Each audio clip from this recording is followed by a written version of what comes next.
અલોપ અંધારું. મિત્રો ઘણીવાર જીવનમાં ક્યારેક અંધારપટ છવાઈ જાય છે. આપણને જ્યાં જોઈએ ત્યાં અંધારું લાગે છે.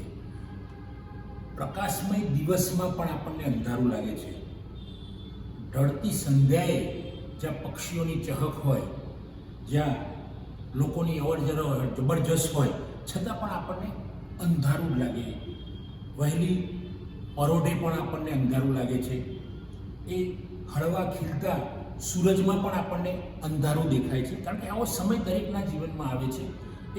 એક ફેજ હોય છે અને એ ફેજ નીકળી જાય પછી ઘણી બધી રાહત થઈ જતી હોય છે અને કદાચ તમને એવું લાગે કે મારા જીવનમાં ક્યાંય અંધારું નથી.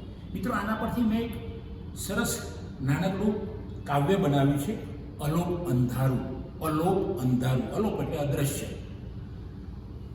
અલોપ અંધારું, કાળી ડિબાંગ રાતનું અંધારું, કાળી ડિબાંગ રાતનું અંધારું, રોકી શકતું નથી સવારનું અજવાળું, રોકી શકતું નથી સવારનું એ અજવાળું, અસંખ્ય સમસ્યાઓનું વાવાઝોડું, અસંખ્ય સમસ્યાઓનું એ વાવાઝોડું એકમાત્ર ઉકેલને નથી રોકી શકતું. મિત્રો, ઘણી સમસ્યાઓ હોય જીવનમાં, પણ જો તમને એકાદ સરળ ઉકેલ મળી જાય, સહજ ઉકેલ મળી જાય, તો એ સમસ્યાઓ આ ઉકેલને રોકી શકતી નથી. અહીં ઘણું બધું લાગે નરસું, અહીં ઘણું બધું લાગે નરસું, પ્રયત્ન કરી દે છે ઘણું સારું, પ્રયત્ન કરી દે છે ઘણું સારું. આપણને ઘણીવાર એવું લાગે કે આ બધું ખરાબ છે, માણસો ખરાબ છે, બધું અંધારું છે, આ તો જંગલ જેવું દેખાય છે. પણ જો એમાંથી નીકળવાનો આપણે માત્ર એક પ્રયત્ન કરીશું, માત્ર એક પ્રયત્ન કરી દે છે ઘણું સારું. એક થઈ જાય જો મન અને હૈયું, એક થઈ જાય જો મન અને હૈયું, અલોપ થઈ જાય જિંદગીનું અંધારું, અલોપ થઈ જાય જિંદગીનું અંધારું. ક્યારેક મિત્રો આપણને એવું લાગતું હોય કે સર્વત્ર અંધારું છે, કાળી ડિબાંગ રાત છે, ક્યારેય દિવસ ઉગવાનો નથી. એવું ક્યારેય બનશે નહીં, કારણ કે જ્યાં અંધકાર છે ત્યાં પ્રકાશ છે, અને અંધકાર એ તો પ્રકાશની ગેરહાજરી છે. વાસ્તવમાં પ્રકાશ જ છે, પણ એ થોડોક સમય રજા પર જાય છે. ક્યાંક પ્રકાશ સિયલ મૂકી દે છે, પ્રકાશ ક્યારેક આરેજ પર જાય છે, ત્યારે પેલું અંધારું એના ટપકાવી દે છે. એટલે આપણને એમ લાગે કે જીવનમાં સદાય અંધારું છે. વાસ્તવમાં એવું ક્યાંય નથી. કોઈ પણ ખરાબ સમસ્યાઓ જીવનમાં આવશે, પણ જ્યારે સમસ્યા આવે છે ત્યારે એનો ઉકેલ પણ સાથે લઈને આવે છે. એટલે ત્યારે એવી ચિંતામાં રહેવાની જરૂર નથી કે આજે હું સમસ્યાઓના પોટલામાં વીંટળાઈ ગયો છું, ક્યારેય નીકળીશ નહીં. પણ મિત્રો, એક જ વ્યક્તિ જ્યારે આવે છે પેલી પોટલું ખોલવાવાળી, જેમ કે કપાસનું પોટલું હોય અને સેટ ફટક દઈને ખોલી દે છે, એવું સમસ્યાઓનું પોટલું ખોલવાવાળી પણ પેલી ઉકેલ આવે છે અને ફળ દઈને સમસ્યાઓનું પોટલું ખુલી જાય છે અને આ પોટલામાંથી આપણે બહાર જઈએ છીએ. એટલે જિંદગીમાં ક્યારેય સદાય અંધારું રહેતું નથી, જિંદગીમાં ક્યારેય સદાય તણાવ રહેતો નથી, ચિંતા રહેતી નથી.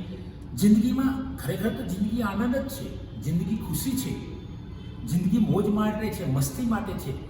ક્યાંક દુઃખ એ તો એક સ્વપ્ન છે, દુઃખ સ્વપ્ન લઈને આવે છે અને સ્વપ્ન હળવાશથી જતું પણ રહે છે, ક્યારેક અટકી પણ જાય છે. પણ જો આપણે ધીરેથી રાહ જોઈશું તો પેલું અલોપ અંધારું છે અદૃશ્ય થઈ જાય છે, એમ દુઃખ પણ અદૃશ્ય થઈ જશે, વેદનાઓ પણ અદૃશ્ય થઈ જશે. પણ એક દિવસ એવો ઉગશે કે એ દિવસ એવો ઉગશે ને તમને લાગશે કે આ તો આખો દિવસ પ્રકાશમય છે.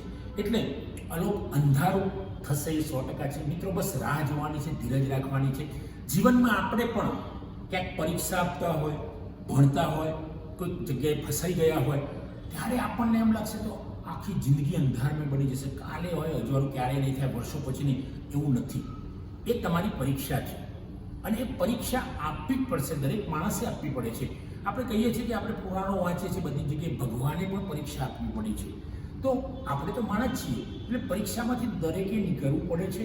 અને એ પરીક્ષા એ તમને અંધારા જેવી લાગશે, તમારા જીવનની પરીક્ષા, એ સમસ્યા પણ તમને અંધારા જેવી લાગશે, પણ સમસ્યાને ઉકેલવા માટે એક ઉકેલ કાફી છે. બસ કાળા અંધારાને રોકવા માટે માત્ર સવાર કાફી છે, અને એ કાળું અંધારું સવારને રોકી શકતું નથી. અને એ ઉકેલને પેલી સમસ્યાઓ ક્યારેય રોકી શકતી નથી. એટલે તમારા જે આનંદની પળો છે એ ચિંતા ક્યારેય એને રોકી શકતી નથી. તમારી જે ખુશીની ક્ષણો છે એને ચિંતા રોકી શકતી નથી, વેદના રોકી શકતી નથી, આક્રાંત પણ રોકી શકતું નથી. તો મિત્રો, આવો આપણે સાથે મળીને અલોપ અંધારું કરી દઈએ, અદ્રશ્ય અંધારું કરી દઈએ અને પ્રકાશ પાથરી દઈએ. અને આપણે સૌ આપણા જીવનમાં પણ પ્રકાશ પાથરી દઈએ. અપદીપો ભવ, બુદ્ધ ભગવાનનું આ વાક્ય યાદ રાખીએ. Man is the architect of his own fortune, એ પણ આપણે યાદ રાખીશું. મિત્રો, આજે આટલું. જય હિન્દ, જય ભારત.